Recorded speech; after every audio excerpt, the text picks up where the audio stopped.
नमस्कार दोस्तों हम में से कम ही लोग ऐसे हैं जिन्हें अपने जेब में रखी करेंसी नोट की पूरी जानकारी होती है। करेंसी नोट हमारे रोजाना जिंदगी का एक हिस्सा है। आप सभी ने इसका काफ़ी इस्तेमाल किया होगा, मगर आपने कभी सोचा है कि करेंसी नोट पर आरबीआई गवर्नर का ही हस्ताक्षर क्यों होता है, या फिर हर करेंसी नोट पर प्रॉमिस नोट क्यों लिखा रहता है?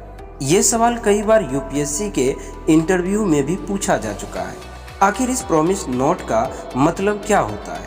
आज की इस वीडियो में हम इसके बारे में विस्तार से बातें करेंगे, तो चैनल को सब्सक्राइब करके वीडियो के अंत तक देखिए। चलिए वीडियो को शुरू करते हैं।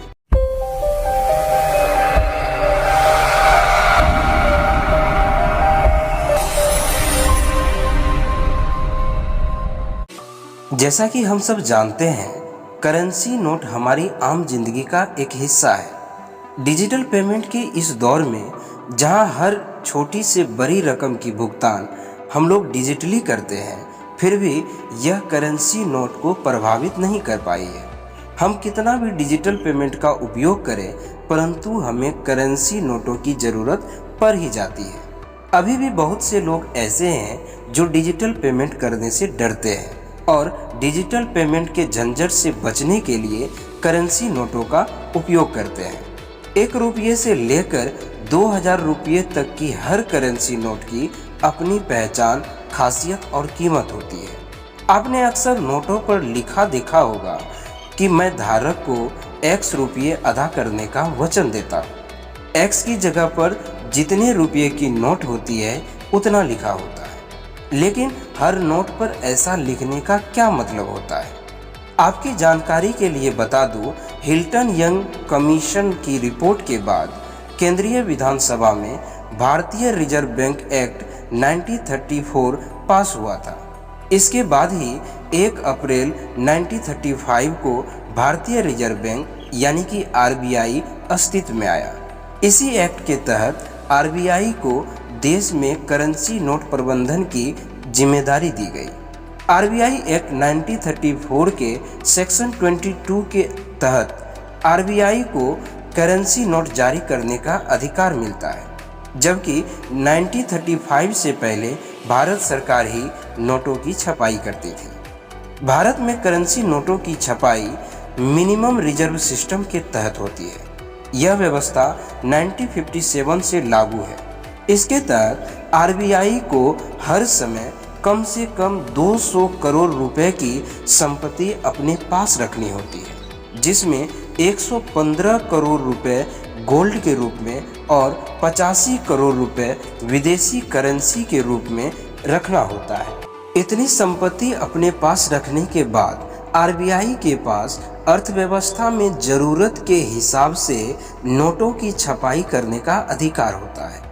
हालांकि इसके लिए आरबीआई को भारत सरकार से अनुमति भी लेनी होती है। आरबीआई 200 करोड़ की संपत्ति अपने पास इसलिए रखता है ताकि हर नोट पर उपस्थित आरबीआई के गवर्नर की प्रॉमिस नोट को निभाया जा सके, या किसी विशेष परिस्थिति में जैसे गृह युद्ध, विश्व युद्ध या किसी भयानक प्राकृतिक आपदा के समय आरबीआई को दिवालिया घोषित नहीं किया जा सके। करेंसी नोट पर लिखे प्रॉमिस नोट, मैं धारक को X रुपया अदा करने का वचन देता हूँ, से देश में इस करेंसी की वैल्यू को लेकर लोगों में एक विश्वास होता है कि इतनी कीमत के लिए वे इस नोट को खर्च कर सकते हैं। यह एक प्रॉमिस नोट होता है। इससे करेंसी होल्डर को यह पता चलता है कि यह नोट भारत में कानूनी रूप से मान्य है और जिस व्यक्ति को यह नोट दिया जाएगा उसे नियमानुसार नोट को अपने पास रखने में कोई कानूनी जोखिम नहीं है। नोटों पर लिखा जाने वाला यह प्रॉमिस नोट आरबीआई की ओर से एक तरह का बिना शर्त का वादा होता है कि वो करेंसी होल्डर को किसी भी स्थिति में उतनी रकम देने के लिए उत्तरदायी है जितने रुपए की उसके पास करेंसी नोट है। इस प्रकार करेंसी नोटों पर यह प्रॉमिस नोट एक तरह का लिखित वादा होता है जिसे कोई भी नागरिक स्वीकार करने से इनकार नहीं कर सकता है। इनकार करने का मतलब है कि उस व्यक्ति ने आरबीआई के आदेश का पालन नहीं किया, जिसे भारत सरकार का भी समर्थन प्राप्त है। ऐसे में उस व्यक्ति को कानूनी कार्रवाई का भी सामना करना पड़ सकता है। आपकी जानकारी के लिए बता दूं, सभी नोटों पर तत्कालीन आरबीआई गवर्नर का ही हस्ताक्षर होता है, अर्थात जो करेंसी नोट जिस वर्ष छपाई होती है उस पर उस समय के पदासीन गवर्नर का ही हस्ताक्षर होता है। लेकिन आरबीआई 1 रुपए के नोट जारी नहीं करती है और 1 रुपए के सभी नोटों पर तत्कालीन वित्तीय सचिव का हस्ताक्षर होता है। क्या आप जानते हैं 1938 में आरबीआई ने पहली बार 10,000 रुपए का नोट छापा था, परंतु 1978 में इसे पूरी तरह से बंद कर दिया गया। उम्मीद करता हूँ वीडियो आप सबको पसंद आई होगी। वीडियो से जुड़ी कोई शिकायत या सवाल हो तो नीचे कमेंट करें। वीडियो को लाइक, चैनल को सब्सक्राइब कर हमारे साथ जुड़े रहें। मिलते हैं आपसे किसी नेक्स्ट वीडियो में, तब तक के लिए जय हिंद।